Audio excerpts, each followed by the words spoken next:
Assalamualaikum warahmatullahi wabarakatuh.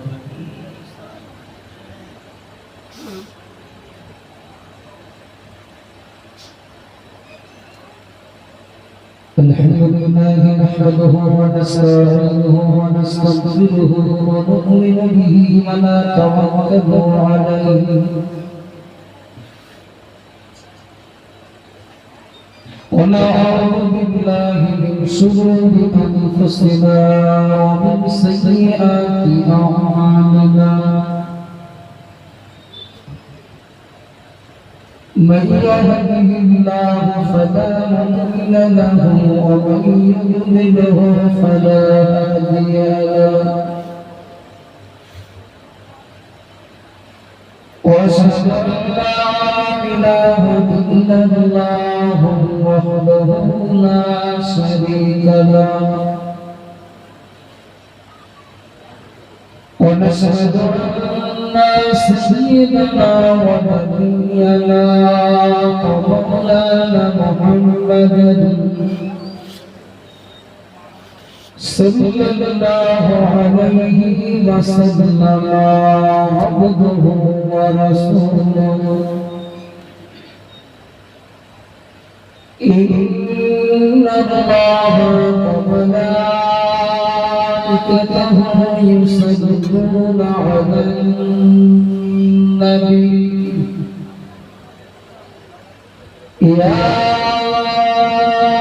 أيها الذين آمنوا صلوا عليه وسلموا تسليما اللهم صل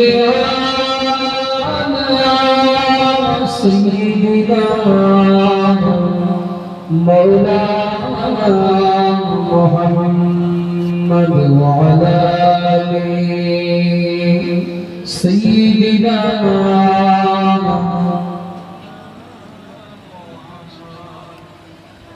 محمد جتي جامي تطيب جرلبي نبيات مدهاتي كجانب عليك اللهم صل على سيدنا مولانا محمد وعلى آله سيدنا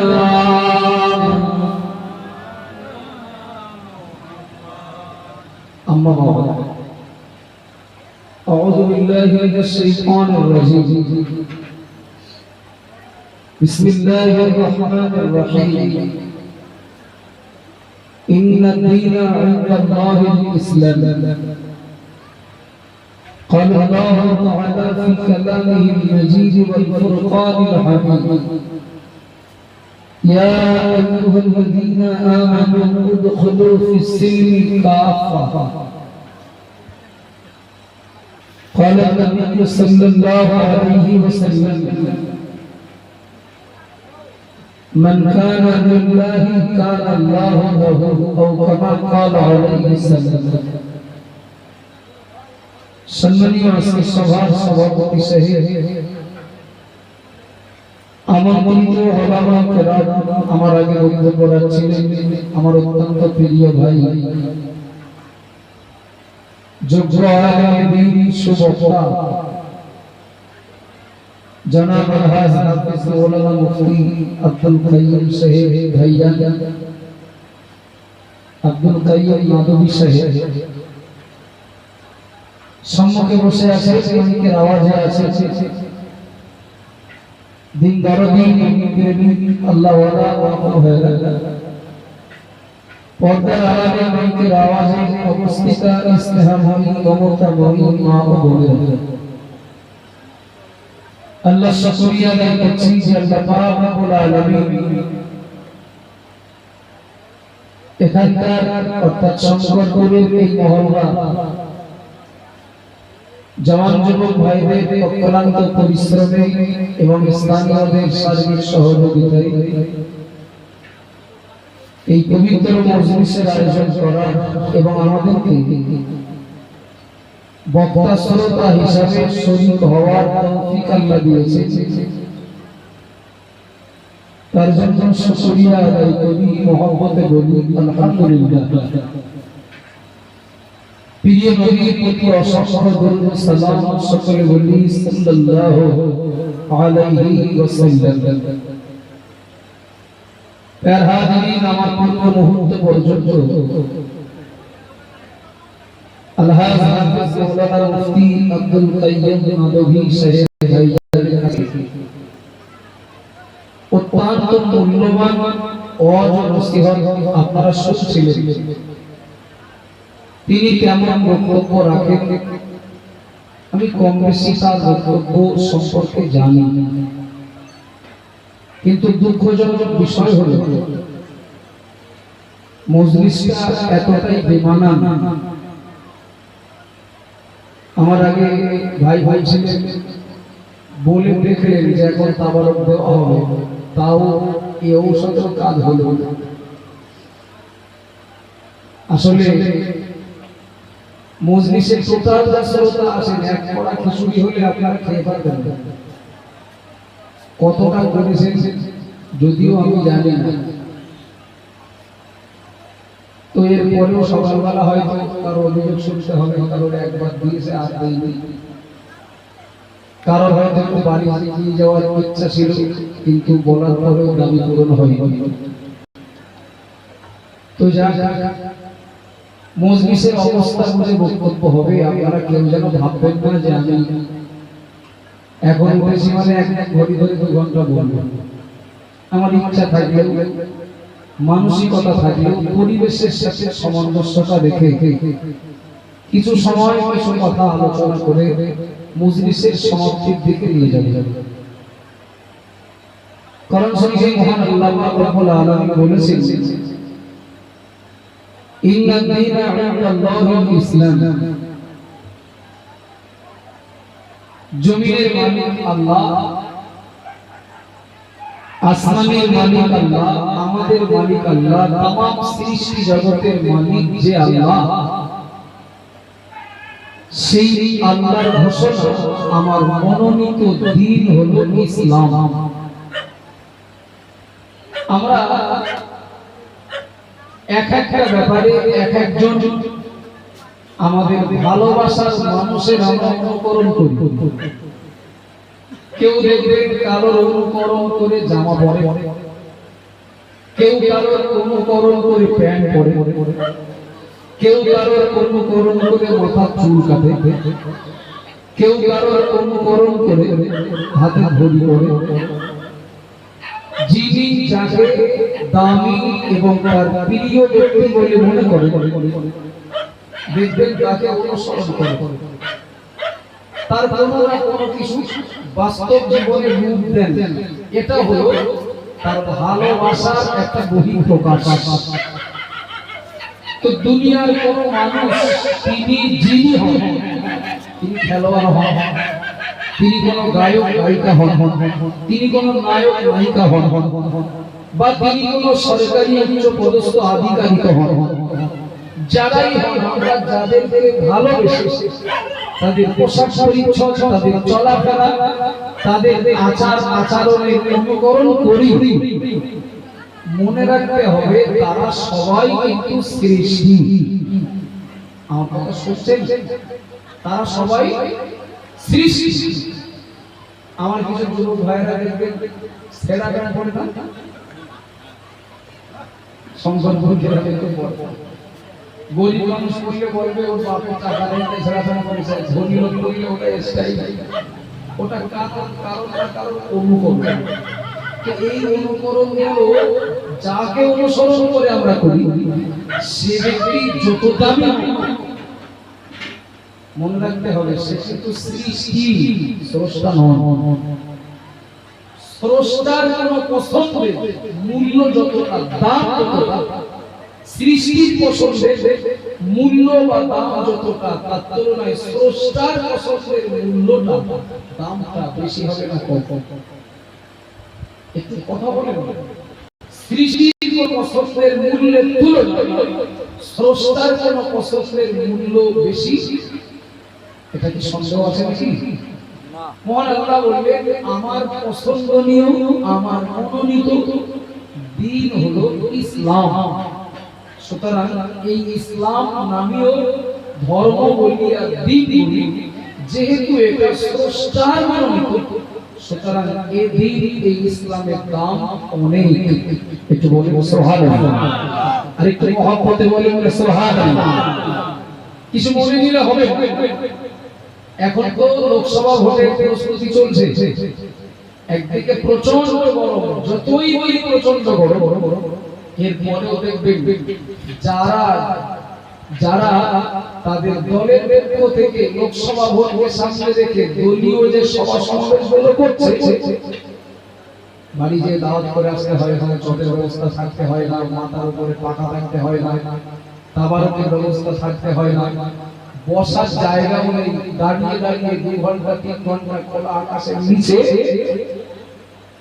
বক্তব্য শুনছে। ঠিক বলছি না ভুল বলছি? একটু কথা বলেন না। কোনো অভিযোগ নেই, বক্তা আসার কথা ছিল একটার সময়, এসেছে 2টোর সময়, কোনো ব্যাপার নেই, কোনো সমস্যা নেই। যারা খোলা আকাশের নিচে বসার জায়গা ছাড়াই দাঁড়িয়ে দাঁড়িয়ে ঘন্টার পরে ঘন্টা কাটায়, রাজনীতিটাকে, পার্টিটাকে এবং পার্টির নেতৃত্বদেরকে ভালোবেসে, ওদের ভিতরে শতকরা 2-5 জন মুসলমান আছে বলে মনে হয়? শতকরা 2-5 জন খোঁজ নিয়ে দেখবেন, ওই পার্টিরা ওরা তাদের বাড়িতে ও ইমাম সাহেব যতই মাইকে ডাকেন, হুজুর সাহেব যতই মাইকে ডাকেন, ওখানে যে ঘন্টার পরে ঘন্টা দাঁড়িয়ে দাঁড়িয়ে প্রখর রৌদ্রে বক্তব্য শুনবে, কিন্তু এখানে যতই রহমত বরকত ফজিলতের কথা বলা হোক, আসবে না। কেন বলেন? ওর বরকতটা বুঝেছে আর এর বরকতটা বুঝিনি। আমার কথা বোঝা গেছে কি? ওর বরকতটা বুঝেছে। যে মানুষটা লাইলাতুল কদরের রাতে ইমাম সাহেবের দোয়া 2 মিনিট 5 মিনিট দেরি হলে অভিযোগ করে, ওই মানুষটাই 1 সপ্তাহ ধরে, ভোটের আগে 1 সপ্তাহ ধরে সারা রাত জেগে বিজলি গাদার পিছনে, ওর পাটপাটি গাদার পিছনে, এ বাগানে ও বাগানে মশাও কামড়ায় না, তার কোনো অস্বস্তিকর, কোনো বিরক্তিকর কোনো পরিবেশ বলে মনে হয় না। সারা রাত জেগে ভোট ক্যাম্পিং করে, অথচ মসজিদে এসে ইমাম সাহেবের দোয়া 2 মিনিট দেরি হলে অভিযোগ করে। কারণ আর কিচ্ছু না, ওর মজা বুঝেছে আর এই মজাটা বুঝে নিতে। আর কথাটা বুঝতে পারলেন কি? মেরে কেটে যদি একটা মেম্বারকে জেতানো যায়, মেরে কেটে যদি একজন এমএলএ কে দলের পক্ষ থেকে বার করা যায়, যেভাবেই হোক যদি এমপি কে আমাদের দলের পক্ষ থেকে জেতানো যায়, তাহলে যে কি বলবো তোমরা বুঝতে পেরেছেন। তাই রৌদ্র কষ্ট দেয় না, তাই বসার জায়গা লাগে না, তাবারুক লাগে না। কিন্তু আল্লাহর পছন্দনীয়, আল্লাহর মনোনীত দিনটার প্রতি তার উদারতার এতটা ত্রুটি, এতটা ঘাটতি, আসলে অন্য কিছু না, আসলে মজা, এর বরকত, এর স্বাদ না বোঝার কারণে ইসলামের প্রতি, ইসলামের কাছে আনুগত্যের প্রতি, ইসলামের পক্ষে মজলিসগুলোর প্রতি এত অনীহা। মার্কেট জীবনে মার্কেট দেখেছেন? আপনার আমার বাড়ি একজন বিদেশি মেহমান এসেছে, মেহমান।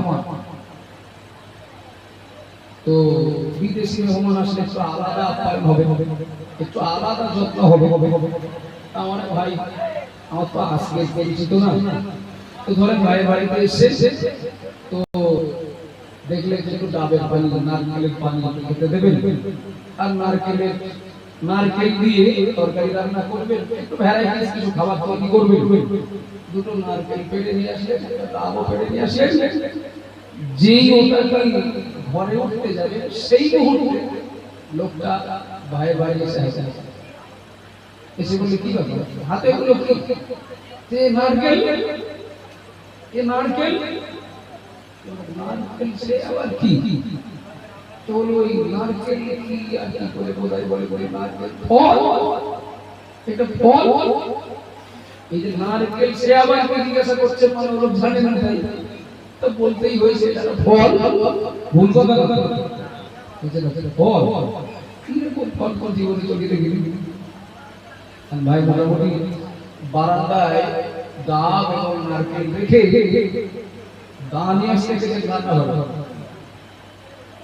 দা লাগবে না, ও ফল খেতে কিন্তু দা লাগবে। দান থেকে সে লোকটা মনে মনে বিরাট কৌতূহল জন্মাচ্ছে, তাই তাই তাই আমাদের দেশে আপেল আছে, পেয়ারা আছে, আঙুর আছে, যদি এত বড় না তো আর অন্যটাই তো অনেক বড়, কি জানি এই ফলটা কিরকম লাগবে। এখন আবেগ ধরে রাখতে না পেরে বাড়িওয়ালা দাম নিয়ে আসার আগে লোক নারকেলের কামড় দিয়ে চেক করতে গেছে মজা কিরকম লাগে দেখতে। যেহেতু ফল আবার আপেল পেয়ারা থেকে বড়, নারকেলের উপরে যদি কামড় দেয় মিষ্টি লাগবে না কিন্তু সেলবে, কথা বলবো সেলবে না, রক্ত বার হবে না, যা হওয়ার তাই হয়েছে, রক্ত বার হওয়া শুরু হয়েছে, ব্যথাও হয়েছে। দেখেছো এই বাড়িওয়ালা আমার বিরুদ্ধে চক্রান্ত করে আমার সামনে এইটা রেখেছে যাতে আমি হাত দেই, যাতে আমি কামড় দেই, আমার কিন্তু হয় অর্থাৎ আমি আহত হই। এটা সম্পূর্ণ বাড়িওয়ালার আমার বিরুদ্ধে চক্রান্ত ছাড়া কিচ্ছু না। নারকেলটা মেরে যায় আশা। ভাই গায়ে বারান্দায় এসে মেহমানটার সামনে এসে দেখে অবস্থা খুব খারাপ। মানে কি ব্যাপার, যে মানুষই খায় এ কোন খাদ্যের মধ্যে পড়ে, কামড় দিলাম স্বাদ তো পেলাম না, উল্টে রক্তবার হলো না, বুঝলে না জানলে খাওয়াই উপর থেকে পুরো চাদরটা খোলাটা সাজিয়ে দিল, ভিতরের মাল এবার যেটা বেরিয়েছে এইবার তো আপেল মতো দেখাচ্ছে না, কথা বলে না একটু আপেল মতো দেখাচ্ছে কেন, ওইটা যে বার করে দিয়েছে তখন লোক আচ্ছা আচ্ছা এটাই তো লেখা নারকেল ভালো বড় বিরাট স্বাদ লাগে, বিরাট মজা লাগে, এত পুরো পর্দার ভিতরে একটা কে যায়। এই তাহলে আসল নারকেল। এখন দায় বেশি গ্লাস লাগবে, গ্লাস লাগবে না ভাই, গ্লাস লাগবে। এইবার সেই মালাটা রেখে গ্লাস নিয়ে আসতে গেছে, যে লোকে মনে মনে হয়েছে এই হলো সেই নারকেল, 1 ইঞ্চি পুরো পর্দার ভিতরে ছিল, না জানি কত ভালো লাগবে। গ্লাস আনার আগে একবার কামড় মেরে পরীক্ষা করতে গেছে স্বাদ কিরকম লাগে, কারণ আগের বার যদি কিছু খেলে এরা ভাঙবে না, কি হবে তো যা হওয়াই হলো, হাত ভেঙে গেছে, তো খেতে আগুনে মানুষের ক্ষেত্রে মদ অনেক ভালো, এর থেকে মদ অনেক ভালো, এর থেকে ও সব অনেক ভালো, এই একটা খাদ্যের মধ্যে বলে ঠান্ডা মাথায় লোকটার সামনে দুই সাইডে মালায় যত তোপ মেলে আলাদা আলাদা দিলেন। যখন গ্লাস কাছে এক গ্লাস খুব মিষ্টি সুস্বাদু ভিটামিন যুক্ত শরবত সামনে যখন ধরিয়ে দিলেন, মালাটা আলাদা করে যখন দেখালেন, তখন লোকটার মাথায় হাত, বললেন আপনি ঠিকই বলেছিলেন, এটা খুব মজাদার সুস্বাদু ভিটামিন যুক্ত একটা ফল। আমি যে আশা পারামারি করছিলাম, অবহেলা করছিলাম, তুচ্ছতা ছিল করছিলাম, আসলে বাইরে বাইরে কামড় দিচ্ছিলাম, তাই আসলে এই ফলের মজা বুঝতে গেলে যে এতটা ভিতরে ঢুকতে হয় এটা আমার জানা ছিল। ওর মজাটা বুঝেছে, ওর ভিতরে ঢুকেছে, তাই আমার কথা বোঝা গেছে নাকি? ও দলে থাকলে একটা টালি যদি নাও ভাঙে, দলের পক্ষে থাকলে আমফানের খুব ক্ষতিপূরণ পাওয়া যাবে। ওর মজা বুঝেছে, দলের পক্ষে থাকলে আদৌ কিছু ক্ষতি না হলেও যেটা অন্য গরিব ক্ষতিগ্রস্ত মানুষদের হক, এরপরেও প্রতিদিন পাওয়া যাবে। ওর মজা বুঝেছে, তাই প্রখর রৌদ্রে টানা রৌদ্রে দাঁড়িয়ে বক্তব্য শুনে খাবারও লাগে না। আর ইসলাম এত ভালো ফলটাকে আসার মারছেন, উচ্চতার চিহ্ন করছেন, অনীহা করছেন, আসলে বাইরে কেমন বিরুদ্ধে হয় রাগটা ঘটছে নাকি আমার মনে? রাগ হলে দাউদ করবেন, তাছাড়া কিছু করতে পারবেন। আবে জানলার দিনমা বনে রাখো আল্লাহ পাক রব্বুল আলামিন ইসলাম ধর্মাবলম্বী মানুষদেরকে লক্ষ্য করে বলি ইয়া আইয়ুহাল্লাযীনা আমানু হে দুনিয়ার ঈমানদারেরা ও দুনিয়ার বিশ্বাসীরা ইসলাম কবুল করা মানুষেরা শোনো আল্লাহ তোমাদেরকে বলছি আমার মনোনীত দিন যারা গ্রহণ করেছো এটা একটা ভালো ফল এটা একটা ভালো ধর্ম এটা একটা ভালো দিন আল্লাহ তোমাদেরকে বলছি যে সাদের মজা যদি বুঝতে চাও সাদের মজা যদি বুঝতে চাও ইসলাম গ্রহণ করার বিনিময়ে এর পুরস্কার যদি তোমরা লাভ করতে চাও আল্লাহ তোমাদেরকে বলছি ইসলামের ভিতরে তোমরা সম্পূর্ণভাবে প্রবেশ করো না বাইরে বাইরে নয় যদি কামড় দাও তাহলে পরে স্বাদ পাবে না যদি বাইরে চেটে যাও মজা লাগবে না আর তোমার ভিতরে ফলের প্রতি অনীহা ভাব দেখা দিতে পারে তাই মহান আল্লাহ পাক ইসলাম ধর্ম অবলম্বীদেরকে বললেন তোমরা ইসলামের ভিতরে সম্পূর্ণভাবে প্রবেশ করো বাবা দিয়া ভাইরা মনে রাখবেন এখানে আপনারা যারা রয়েছেন আমি আপনাদেরকে জিজ্ঞাসা করছি তো দয়া করে বলবেন না ইসলাম মানেননি ইসলাম গ্রহণ করেননি আল্লাহ তো তাদেরকে বলেননি তোমরা ইসলামের ভিতরে সম্পূর্ণভাবে প্রবেশ করো ইসলামটাকে গ্রহণ করেছেন যারা আল্লাহ তাদেরকে বলেন তোমরা ইসলামের ভিতরে সম্পূর্ণভাবে প্রবেশ করো আর কোনো কিছু নয় একজন মানুষ পূজা করে জাহান্নামে যাবে একজন মানুষ মূর্তি পূজা করে জাহান্নামে যাবে একজন মানুষ সূর্য পূজা করে জাহান্নামে যাবে পাথর পূজা করে জাহান্নামে যাবে এটা দুঃখের নয় এটা আফসোসের নয় এটা স্বাভাবিক ব্যাপার একজন মানুষ বেঈমান কাফের মুশরিক হওয়ার জন্য জাহান্নামে যাবে আশ্চর্য হওয়ার ব্যাপার নয় এটা তো স্বাভাবিক কিন্তু কেউ আল্লাহর মনোনীত দ্বীনটাকে গ্রহণ করে জাহান্নামে যাবে এটা অত্যন্ত দুঃখজনক অত্যন্ত দুর্ভাগ্যজনক তাই মহান আল্লাহ পাক ইসলাম ধর্ম অবলম্বী মানুষগুলোকে জাহান্নামে যেতে দেবেন না বলে জাহান্নামে যাবে মহান আল্লাহ চান না বলে আল্লাহ ইসলামের ভিতরে থাকার পুরস্কার ইসলাম ধর্ম অবলম্বীদেরকে বুঝে দেওয়ার জন্য বলেন তোমরা ভিতরে প্রবেশ করো ভিতরে প্রবেশ করলে স্বাদ বুঝবে এর ভিতরে প্রবেশ করলে মজা বুঝবে আপনাদের অসুবিধা হচ্ছে নাকি বাইরে কামড় দিকে বলো খেলবে ভাঙবে বিরক্তি লাগবে ভিতরে ঢোকো ভিতরে ঢুকলে দেখবে মজা লাগবে ভিতরে ঢুকলে উপকার পাবে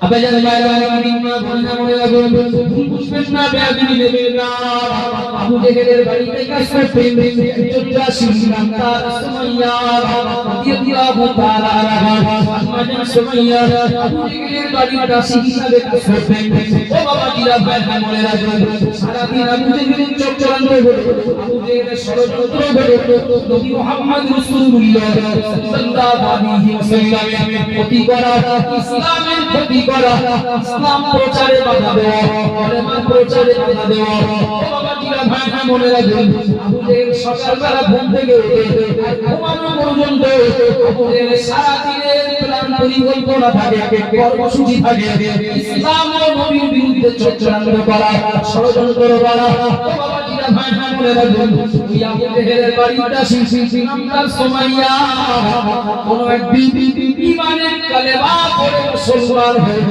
ইসলামের ভিতরে প্রবেশ করলেন একটু জোরে বলুন সুবহানাল্লাহ আর একটু মহব্বতে বলুন সুবহানাল্লাহ ও বাবা জিরা ভাই মনে রাখবেন আমাদের পক্ষে কালেমা পড়া আর সুমাইয়ার পক্ষে কালেমা পড়া আসমান আর জমিনের পার্থক্য কথা ঠিক না ঠিক আসমান জমিন পার্থক্য আবু জেহেল বাড়ি চলে এসেছে কারণ না কারণ কাছ থেকে রিপোর্টটা পেয়েছে যে আমার বাড়ির কাশি কলেমা পড়ে মুসলমান হয়েছে ইসলাম কবুল করেছে আপা যায় দিনমা মনে রাখবেন আবু জেহেল বাড়ি চলে এসেছে দাসী সুমাইয়াকে ডাকলো ও দাসী সুমাইয়া শুনলাম যে দায়রা ঠিক নাকি ঘটনা যারা শুনলাম এটা সত্য নাকি? সুমাইয়া বললেন আপনি কি শুনেছেন? আবু জেহেল বলল ও সুমাইয়া শুনলাম তুমি নাকি ইসলাম কবুল করেছো। তুমি নাকি নবী মুহাম্মাদের প্রচারিত ধর্ম নাকি মেনে নিয়েছো, গ্রহণ করেছো, কথাটা ঠিক? অনেকে আশা দেখবে বাইরে কাজ করতে গেছে, কারণ বাইরে প্রবাসে থাকতে গেলে ঘর ভাড়া লাগবে, মানে এমন জায়গায় তার কর্মসংস্থান, ওখানে ঘর ভাড়া পেতে গেলে কেউ মুসলমান ফ্ল্যাটের মালিক যদি জানতে পারে, ঘরের মালিক যদি জানতে পারে, হয়তো বা ঘর ভাড়া না দিতে পারে। নাম আব্দুর রহমান, ওখানে নাম একটা সাজিয়ে গেল লাল টুকু, মানে এমন নাম বলবে যেন আগামাতা বুঝি না। ঠিক বলছি না ভুল বলছি? আর এরকম নাম আমাদের আছে না নেই? আছে। নাম শুনে বোঝার কায়দা নেই। নাম কি? লাল টুকু। আব্বা নাম কি? বলতো কি করে উদ্ধার করবো? যে কোন ধর্মের লোক? আম্মাজান সুমাইয়া একদম মুখের উপরে বললেন আপনি যেটা শুনেছেন ওটা সঠিক। সুবহানাল্লাহ বলবেন, একটু খুশি হয়ে বলবেন সুবহানাল্লাহ, ওটা সঠিক, আমি ইসলাম কবুল করেছি। তুমি কি জানো এই ইসলাম কবুল করার পরিণাম কি? এর পরিণতি কি? আবু জেহেল বলল তুমি কি জানো তোমার কি ভয়ঙ্কর পরিণাম হতে পারে? আম্মাজান সুমাইয়া বললেন ইসলাম কবুল করে আমি যে স্বাদ, আমি যে মজা পেয়েছি, এই ইসলাম কবুল করবার কারণে আপনি আমার উপরে যত জুলুম, যত অত্যাচারই করেন না কেন, ইসলাম থেকে আমাকে আলাদা করে দিতে পারবেন না। আর একটু জোরে বলবেন না সুবহানাল্লাহ।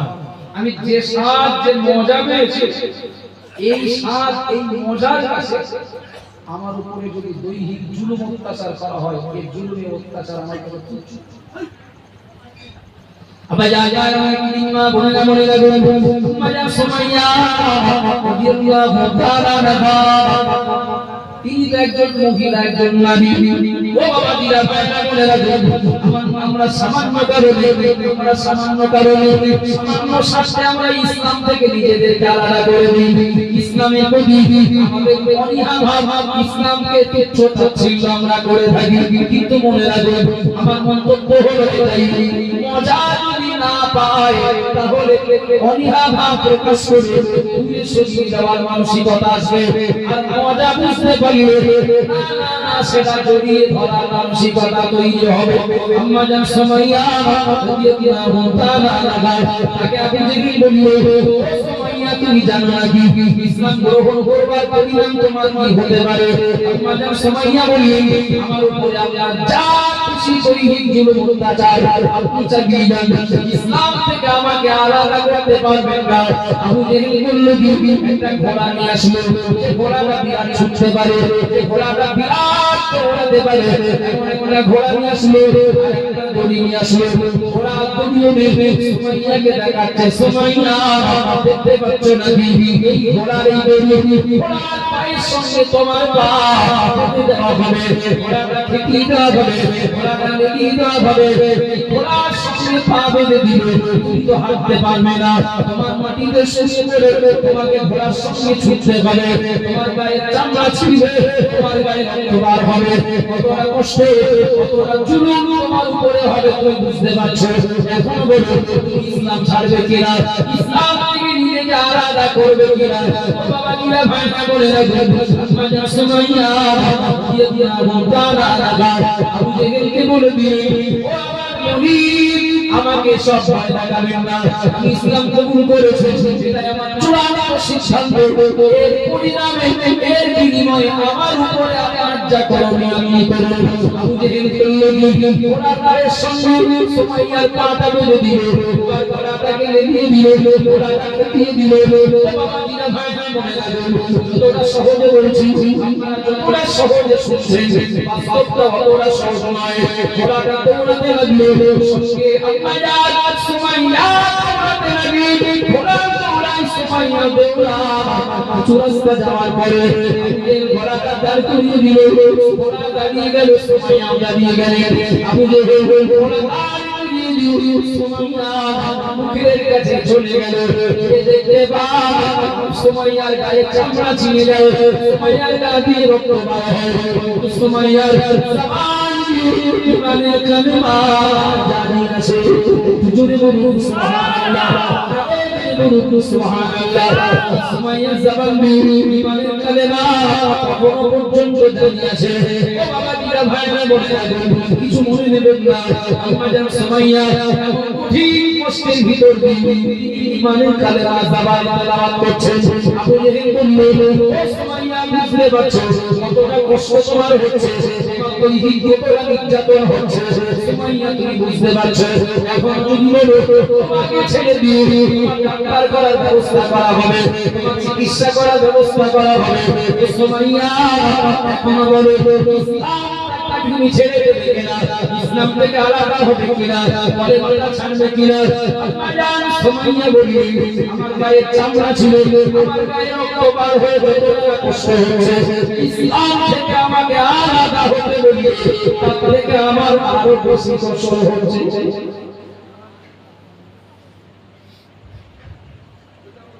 কিছু লোক বাড়ি এসে বললেন দাদা এমনিও তো আমরা জিতে যাচ্ছি আপনার ভোটটা পেলে মনটা একটু ভালো লাগে আপনার আব্বার সঙ্গে খুব ভালো সম্পর্ক ছিল সেটা মনে পড়ে ভোটের সময়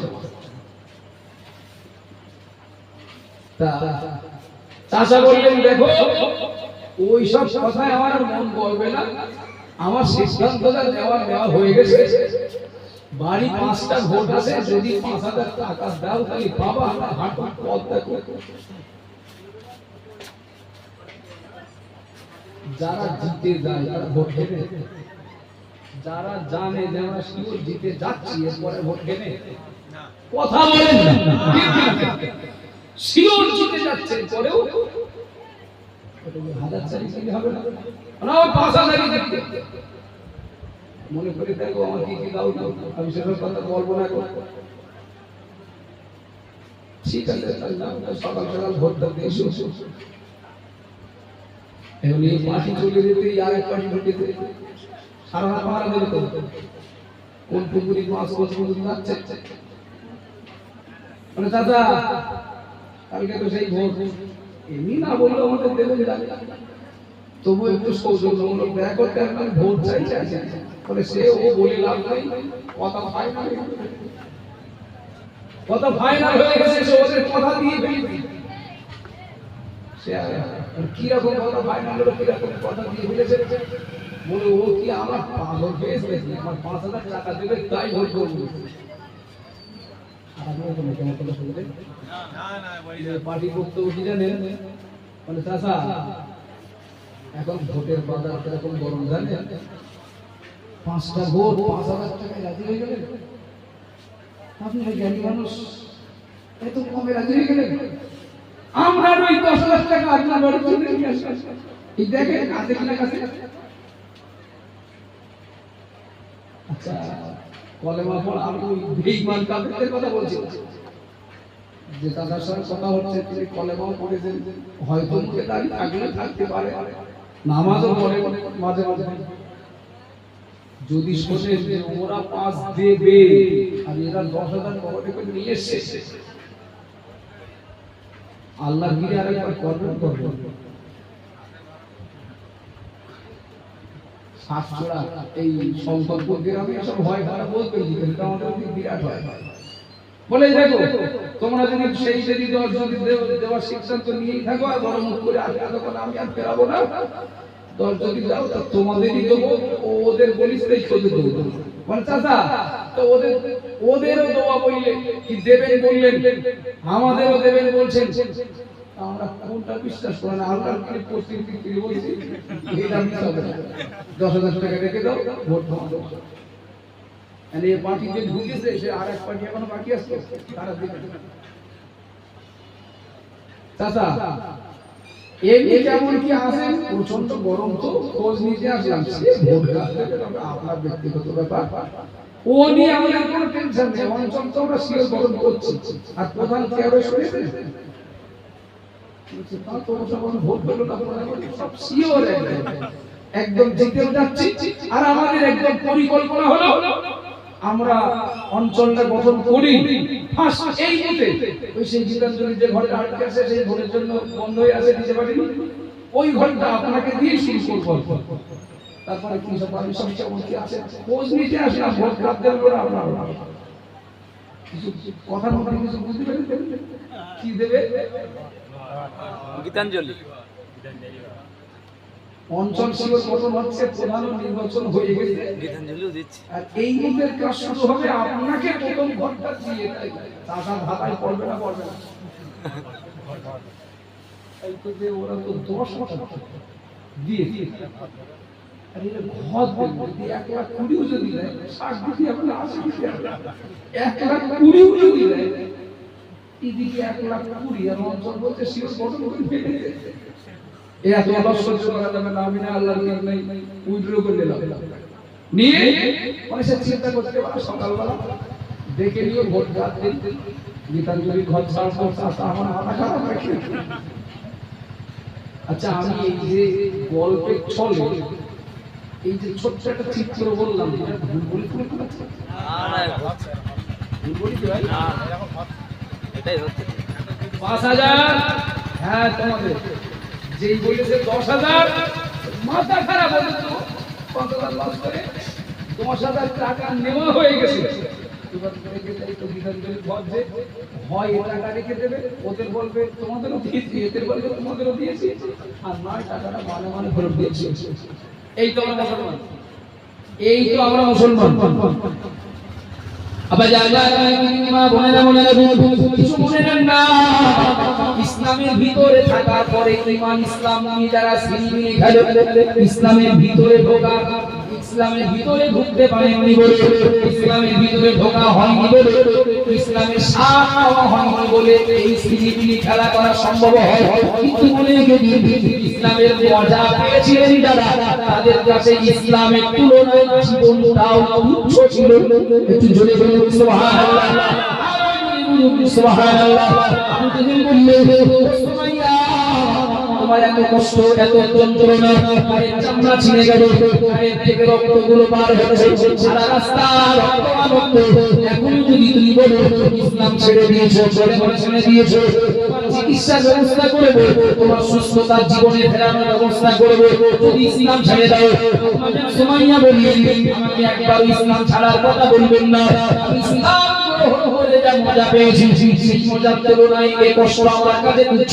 আবু জেহেল করলো একটা পাথর আসলো, ও বাবা জিয়া ভাইরা সুমাইয়া খোলার পিছন যখন দৌড়াচ্ছিলেন, সুমাইয়ার বুকে যখন লাগছিল উপরে দিচ্ছিলেন, পিঠটা নিচে দিচ্ছিলেন, যখন পিঠে লাগছিল পিঠটা উপরে দিচ্ছিলেন, পিঠটা নিচে দিচ্ছিলেন। ও বাবা জিয়া ভাইরা মনে রাখো, এইভাবে একবার পিঠ উপরে একবার পেট উপরে, এইভাবে তিনি ঘোড়ার পিছন যাচ্ছিলেন। ইসলামটাকে তার কাছ থেকে ছিনিয়ে নেওয়ার জন্য, ঈমানটা তার থেকে ছিনিয়ে নেওয়ার জন্য একটা পাথর পড়েছিল। সুমাইয়াকে বলল, সুমাইয়া দেখতে পাচ্ছ এই পাথর আমার বুকের উপরে চাপিয়ে দেবো, তুমি আর এদিক ওদিক করতে পারবে না। আঘাত যা লাগবে সোজা হবে এক জায়গায় হবে, আঘাত হবে এক জায়গায় হবে। ইসলাম ছাড়বে কিনা, কলেমা ছাড়বে কিনা? ও বাবা জিয়া ভাইরা বলে রাখো, কিছু মনে নেন না বাবা। সময় মাঝে সুমাইয়া রাদিয়াল্লাহু তাআলা আনহা বললেন, আমার উপরে যা করণীয় আপনারা করে দেন, আমি যে সিদ্ধান্ত নিয়েছি আমার সিদ্ধান্ত ভাই নাই। একটু জোরে বলুন সুবহানাল্লাহ। এর সঙ্গে ঘোড়া কাবা ভাই ওই অবস্থায় এর উপরে পাথর চাপিয়ে দেওয়া হলো, ঘোড়া কাবা খেপিয়ে দেওয়া হলো, ঘোড়া গাড়ি দেওয়া হলো, ঘোড়া দৌড়া মাঝে সুমাইয়া রাস্তা যাওয়ার পরে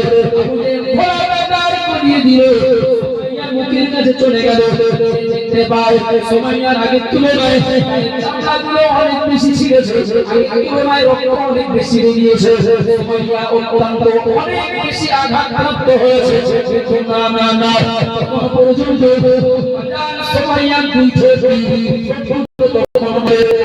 মুখের কাছে কান লাগিয়ে ঈমান শুনতে পায় আর সুমাইয়ার মধ্যে তখন জারি আছে লা ইলাহা ইল্লাল্লাহ মুহাম্মাদুর রাসূলুল্লাহ সুবহানাল্লাহ সুবহানাল্লাহ ভাইরা বলে অবাক হয়ে গেল কাফেররা অবাক হয়ে গেল শাস্তি মজা পেয়েছে কষ্টতার উপরে দেওয়ার পরে এত নির্যাতন চালানোর পরে এখনো তাকে কলেমা থেকে আলাদা করা গেল না এখনো তাকে ইসলাম থেকে আলাদা করা গেল না মুহাম্মদকে ভোলানো গেল না আমরা করলে মাজার সুমাইয়ার সঙ্গে পা বেঁধে দিয়ে বুকের উপরে পাথর চাপা দিয়ে যখন তাকে আলাদা করতে পারেনি ঈমান না করলে উত্তপ্ত গরম বালি মাজার সুমাইয়ার মুখে করে দেওয়ার সিদ্ধান্ত নিল সুমাইয়া যে মুখ দিয়ে এর কালেমা পড়ছে সে মুখ দিয়ে বলছে আমার ছাড়া কোনো মাবুদ নাই মুখ দিয়ে বলছে মুহাম্মদুর রাসূলুল্লাহ আল্লাহর প্রেরিত নবী রাসূল মুখের ভিতরে খুবই গরম পানি ঢুকিয়ে দেয় কালেমা কি করে পড়ে আল্লাহর নাম কি করে দেয় মুহাম্মাদের নাম কি করে দেয় ও বাবা দিনা ভাইরা বলে ওরা নবী বললা বিশ্বতায় পৌঁছালো মরুভূমি উত্তপ্ত গরম নবী মাজার সুমাইয়ার গালের ভিতরে ঢুকিয়ে দিয়ে এদিকে পা বাঁধা উপরে পাথর চাপা দেওয়া এই অবস্থায় মরুভূমির উত্তপ্ত গরম পানি সুমাইয়ার গালের ভিতরে ঢুকিয়ে দেওয়া ওই সময় বিপরীত করে সুমাইয়া আকাশের দিকে তাকাচ্ছিল ও বাবা দিনা ভাইরা বলে আল্লাহ পাক রব্বুল আলামিন দৃশ্যটা সবই দেখছিলেন দৃশ্যটা প্রতি আল্লাহ সন্তুষ্ট এত সন্তুষ্ট মানে সুমাইয়ার ভূমিকার কাজে আল্লাহ এত সন্তুষ্ট তার নবী তার উপরে এত জুলুম এত অত্যাচার করার বলেন সে আমাকে ছাড়ে না আমার নবীকেও ছাড়ে না আমার মনোনীত দ্বীন ইসলামকেও ছাড়ে না ও বাবা দিনা ভাইরা বলে আল্লাহ পাক রব্বুল আলামিন সুমাইয়ার মৃত্যু করে চোরাওয়া করে ওই অবস্থায় ফেরেশতা ছিল ফেরেশতারা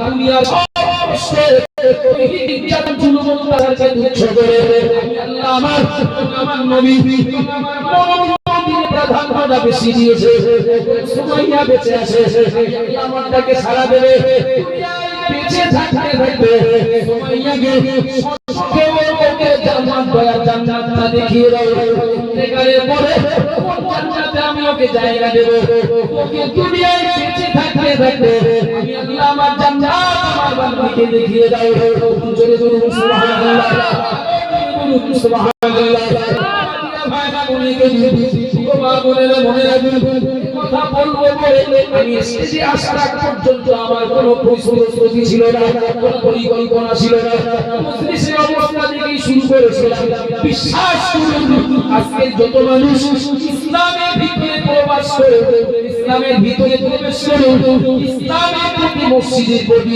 মাদ্রাসার প্রতি মিলাদ মাহফিলের প্রতি যাদের অনীহা অন্য কোন কারণ আল্লাহ আসলে মজা বুঝতে পারেন তাই ভুল হচ্ছে বলা না এর স্বাদের মজা বুঝতে পারেননি তাই এই দৃষ্টান্ত তো আছে খ্রিস্টানরা মুসলমানের টাকা দিয়েছে টাকার বিনিময়ে খ্রিস্টান কি ভাই আছে এই প্রমাণও আছে না নেই আছে কেউ কেউ ফিরেছে কেউ ফেরেনি আপন জায়গায় টাকার বিনিময়ে দুনিয়ার কিছু স্বার্থের বিনিময়ে ধর্ম ত্যাগ করে শুধু সাধারণ মানুষ না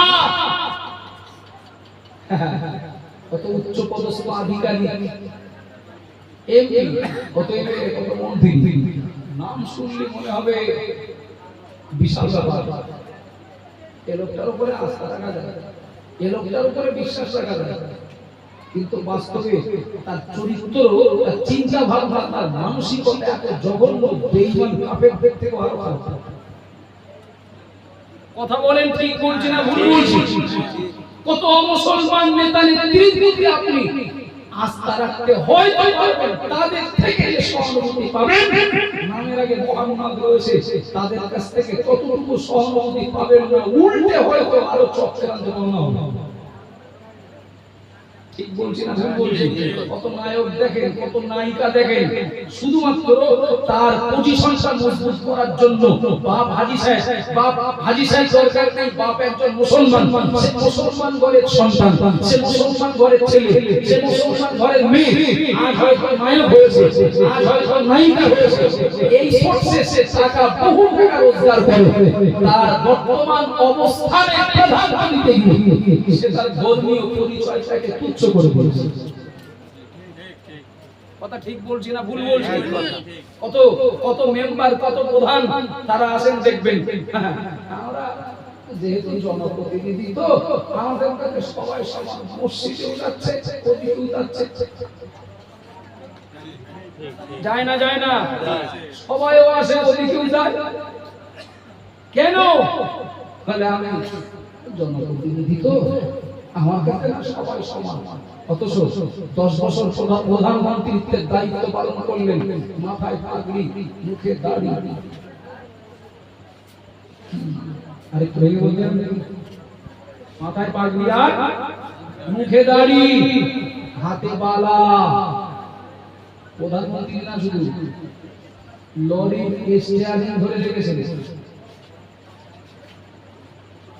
গাড়ি চালাচ্ছেন, বিশেষ করে বেশিরভাগ লরিগুলো চালায় দেখবেন পাঞ্জাব দেখলে বোঝা যায়, পাঞ্জাবি এক নজরে দেখলে বোঝা যায় যে এদের পরিচয় কি। সংখ্যায় তারা 2 থেকে 3 জন, একসাথে করে 2 থেকে 3 জন। অথচ ডাক্তার হলেও ও সাইনবোর্ড থাকবে, মাস্টার হলেও ও সাইনবোর্ড, ধর্মীয় ও সাইনবোর্ড থাকবে, কোর্টের উকিল হলেও, জজ হলেও ও সাইনবোর্ড থাকবে, প্রধানমন্ত্রী হলেও ও সাইনবোর্ড থাকবে, ড্রাইভার হলেও, হেল্পার হলেও ও সাইনবোর্ড, ধর্মীয় ও বেশ থাকবে। এতে তাদের সম্মান কমেনি, বেড়েছে। কি ভাই ভুল বলছি নাকি? 100-র ভিতরে 2-3 জন তারা, এরপরেও তাদের দেখে কেউ টিটকিরি কেটেছে, ঠাট্টা করেছে। এই দেখো বৈশাখ মাসে প্রচন্ড গরমে পাগড়ি মাথায় দিয়ে গেছে, হাগর বাগর কিছু হবে তবে এরকম বলেছে কেউ কোনোদিন? বরং সব ধর্মের মানুষেরা এক নজরে দেখে বলে এদের ধর্ম পরিষদ শেষ। কথা বলে ঠিক না বলুন? যারা শতকরা 2 থেকে 3 জন, তারা তাদের ধর্মীয় পরিচয় নিয়ে চলার কারণে সম্মান কমেনি। আর সেই দেশে আমরা 100-র ভিতরে 14-15 জন। এনআরসির ভয় লাগে কেন? এত এনআরসির ভয় লাগে কেন? এই এরা থাকলে ঠিক আছে, ওরা আসলে কি হবে তার ঠিক নেই, এই তেরা আসলে কি হয়ে যায় না। আমার কথায় কষ্ট পাচ্ছেন নাকি আপনারা? বিশ্বাস করুন, 2-3 জন হতে পারে হয়তো শতকরা, কিন্তু প্রায় সবাই ধর্মীয় বেশটাকে ধারণ করার কারণে মাথা উঁচু করে টিকে আছে ভারতবর্ষের মাটিতে। আর 100-র ভিতরে 14 জন মুসলমান, যাদের জন্ম সার্টিফিকেটে নামের আগে মোহাম্মদ, ভোটার কার্ডে নামের আগে মোহাম্মদ, প্যান কার্ডে নামের আগে মোহাম্মদ, সব জায়গায় নামের আগে মোহাম্মদ, মুসলমান পরিচয়। তারা যদি এই পরিচয়টাকে বাস্তব জীবনে যদি ধারণ করতেন, বিশ্বাস করুন মুসলমানদের মুসলমান হিসাবে সম্মান কমতো না, বাড়তো। কথা ঠিক বলছি না ভুল বলছি? যখনই হাসনাবাদ লোকালে উঠবে শিয়ালদায় যাওয়ার জন্য, ট্রেনে উঠলো এক বগিতে 20 জন মুসলমান, তার ভিতরে একজন মাথায় টুপি, ওই লোকটার মুখে দাড়ি, ওই লোকটারই পাঞ্জাবি, আর বাকি 19 জন আলুর তরকারি। কেন তার দিকে তাকাবে না বারবার? কথা বলেন না বাবা, কেন তার দিকে তাকাবে না? 20 জন মহিলা, আমার ঘরের মা বোন একসঙ্গে গাড়িতে উঠলেন, একজনের ওড়না, একজনের বোরখা, একজনের পর্দা, আর বাকি 19 জন ওই আলুর তরকারি। তো তাকাবে না কেন দিকে? দেখবে না কেন? টিটকিরি কাটবে না কেন? রহস্য করবে না কেন? আজকে তামাম দুনিয়ার মাটিতে ইসলাম যদি কলঙ্কিত হয়, এর জন্য অন্যের দোষ দিয়ে লাভ নেই, দোষ মুসলমানদের। দোষ মুসলমানদের।